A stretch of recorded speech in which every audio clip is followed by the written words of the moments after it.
Mountain post में आपका स्वागत है। इस बुलेटिन में आप जान पाते हैं हिमाचल की टॉप 5 खबरें। तो चलिए करते हैं बुलेटिन की शुरुआत। पहली खबर की बात करते हैं। कोरोना महामारी के खतरे के बीच सोमवार से प्रदेश में 2501 स्कूल खुल जाएंगे। राज्य सरकार के निर्देशों के बाद रविवार को स्कूल में हर क्लासरूम को सैनिटाइज किया जाएगा। स्कूल प्रधानाचार्यों ने ड्यूटी रोस्टर तैयार कर विद्यार्थियों को मैसेज भेज दिया है। व्हाट्सएप ग्रुप पर यह मैसेज भेजा गया है। वहीं शिक्षक बच्चों और उनके अभिभावकों के साथ बात कर रहे हैं। अभिभावकों को कहा जा रहा है कि यदि वे चाहते हैं तो कक्षा 9वीं से 12वीं तक के बच्चों को परामर्श के लिए स्कूल भेज सकते हैं। स्कूल भेजने के लिए उन्हें कोरे कागज पर लिख कर देना होगा। दूसरी खबर की तरफ रुख करते हैं। बाहरी राज्यों के लोगों के लिए प्रदेश के बॉर्डर खुलते ही सैलानियों की आवभगत की तैयारियां शुरू हो गई है। 6 माह से ठप पड़े होटल कारोबार को पटरी पर लाने के लिए राज्य पर्यटन विकास निगम ने अपने होटलों में 31 दिसंबर तक कमरों की बुकिंग पर 40% छूट देने का फैसला लिया है। कोरोना संकट के बीच सैलानियों को रिझाने के लिए निगम ने प्रदेश के करीब 60 होटलों में छूट देने का फैसला लिया है। शिमला, मनाली, धर्मशाला, डलहौजी, कसौली और चंबा सहित प्रदेश के अधिकांश क्षेत्रों में स्थित निगम के होटलों में छूट की सुविधा मिलेगी। कमरों की बुकिंग करवाने के लिए सैलानियों को पर्यटन निगम की वेबसाइट पर सभी होटलों की रेट लिस्ट के साथ जानकारी मिलेगी। तीसरी खबर की तरफ रुख करते हैं। कोरोना काल और इससे पहले स्वास्थ्य महकमे में दवा और उपकरणों की खरीद में कथित गड़बड़ झाले का एक और मामला उजागर हुआ है। सिविल अस्पताल पालमपुर के इस प्रकरण में विजिलेंस ब्यूरो को प्रथम दृष्टया भ्रष्टाचार का अंदेशा हुआ है। ब्यूरो ने इससे जुड़े 2 अफसरों के खिलाफ सरकार से भ्रष्टाचार रोधी अधिनियम के तहत मंजूरी मांगी है।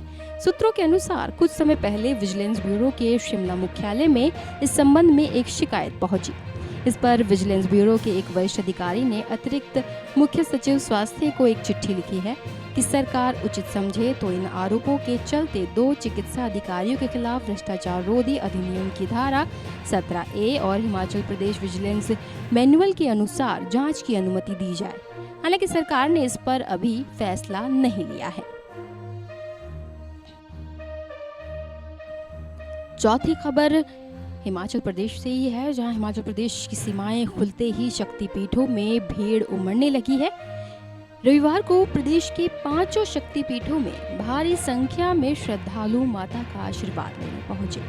श्री ज्वालामुखी, श्री चिंतपूर्णी, श्री नयना देवी, श्री ब्रजेश्वरी देवी व श्री चामुंडा नंदिकेश्वर धाम में सुबह से ही श्रद्धालुओं की भीड़ जुट गई। ज्वालामुखी मंदिर में भी श्रद्धालुओं की तादाद में बढ़ोतरी देखी गई। रविवार की छुट्टी होने पर बाहर से श्रद्धालु सुबह से ही आने शुरू हो गए।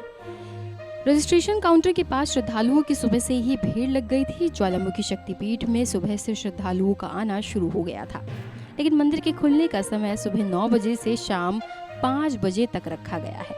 वहीं श्रद्धालुओं ने अपनी बारी के इंतजार के लिए सोशल डिस्टेंसिंग के लिए लगाए गए चिन्ह पर अपने जूते व सामान रख दिया। वहीं दोपहर तक 700 श्रद्धालुओं ने माता की ज्योति के लिए दर्शन कर लिए थे। 5वीं खबर की बात करते हैं। संभावित 1000 करोड़ के बल्क फार्मा ड्रग पार्क के लिए जयराम सरकार ने नालागढ़ की जमीन फाइनल की है। ऊना में चिन्हित भूमि पर सरकार 100 करोड़ का मेडिसिन डिवाइसेस पार्क स्थापित करना चाहती है। हालांकि बल्क फार्मा ड्रग पार्क के लिए ऊना और नालागढ़ दोनों ही जगह भूमि चिन्हित की गई है। केंद्रीय वित्त राज्य मंत्री अनुराग ठाकुर ने इस प्रोजेक्ट को ऊना में स्थापित करने के लिए पूरी ताकत झोंक दी है। अंततः प्रदेश सरकार ने राज्य की इस सबसे बड़ी संभावित परियोजना के लिए नालागढ़ की जमीन पर मुहर लगाई है। केंद्र सरकार ने देश भर में 3 बल्क फार्मा ड्रग पार्क देने का ऐलान किया है। संभावना जताई जा रही है कि इसके लिए गुजरात व तेलंगाना दोनों राज्यों की प्रबल दावेदारी है। शेष देश भर के राज्य तीसरे बल्क फार्मा ड्रग पार्क को छटकने के लिए जबरदस्त पैरवी कर रहे हैं। फिलहाल हिमाचल की टॉप 5 खबरों में बस इतना ही। दीजिए इजाजत। नमस्कार।